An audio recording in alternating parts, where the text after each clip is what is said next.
Ashamaa harka fuudhee jaalatamtootaa fi kabajamtoota hordoftoota Hinaantuu fi akkam jirtu nagaa fayyaa keessanii bakka jirtanitti nageenyi sifaana haa ta'u isin jecha qophii xiqqishuu takka isiniif qabadhee dhufee jira. Qophii kanallee kan isinii qopheessu yookaan kan inni isinii fidu toora barruu irraa kanan argadheedha jechuudha. Qophiin kiyya yeroo isinitti tole like, share, subscribe gochuudhaan chaanaaliin kun chaanaalii keessanii chaanaalii waa hedduu walirraa barachuu ittiin dandeenyudha. Wantootan beeku, wantootan argadhe, wantootan dubbisee akkasumallee ogummaalee harkaa garagaraa warreen barachuu barbaadan chaanaalii koo jala seentanii argachuu ni dandeessu.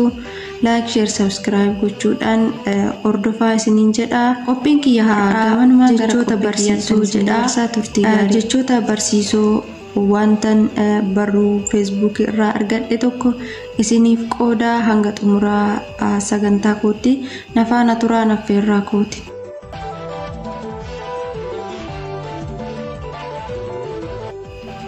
Jechoota barsiisoo gatii kee sababa namoonni arguu dadhabaniif gadi hin bu'in.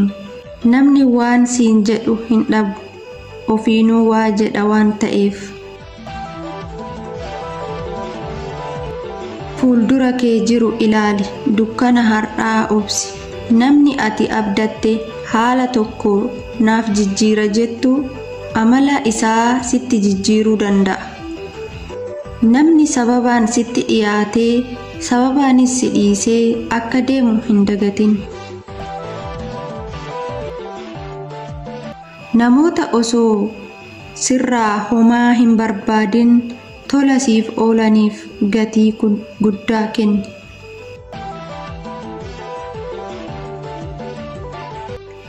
Muka ofiif beekan qoricha hin se'in. Jijjiiramuun jijjiiruu dursa, garuu lamaanuu gatii akka nama kaffalchiisan beekuu qabda.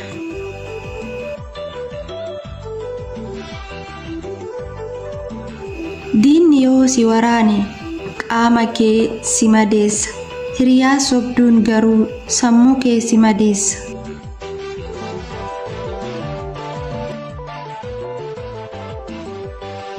Hiyyeessi yakka namaatiin kan adabamaa oolu haqa dhabee osoo hin taane harkaa dhabeeti. Waan jaalattu argachuudhaaf waan hin jaalanne keessa darbuu qabda.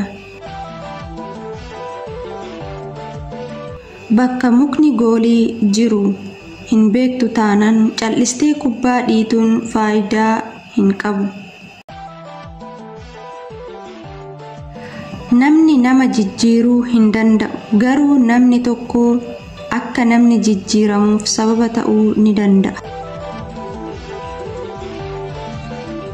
Dukkanni ati amma keessa jirtu humna guddaa qabaatee miti.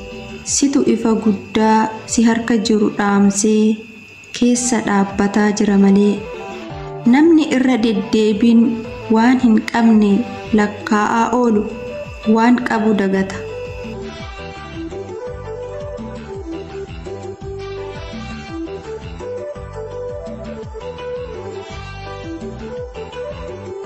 Nama hunda biratti fudhatama dhabuu dandeessa, garuu jijjiirama fiduu ofumaa kee biratti fudhatama qabaachuuf dhiisuu keeti.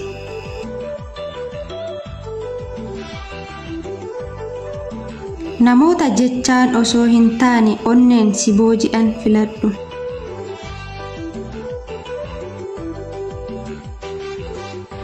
Jaalatamuu yoo barbaadde yeroo baay'ee cimina kee odeessuu irraa hanqinaalee kee odeessuu filadhu.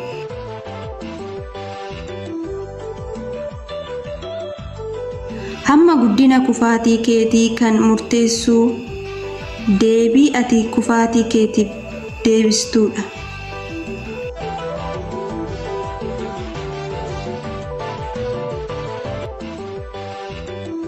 Kabajamtootaa fi jaalatamtoota hordoftoota Hinaantuu fi qophiin har'aa isiniif qopheesse kana ture fuula Facebook irraa argachuudhaan jechuudha. ammas immoo warreen qophiin kiyya isinitti tolee dhaggeeffachuudhaaf like share subscribe gochuun chaanaalii keessan guddifadhaa isiniin jechuun jaaladha. turtii gaarii hamma qophii biraatiin walitti deemnutti nagaan naa tura.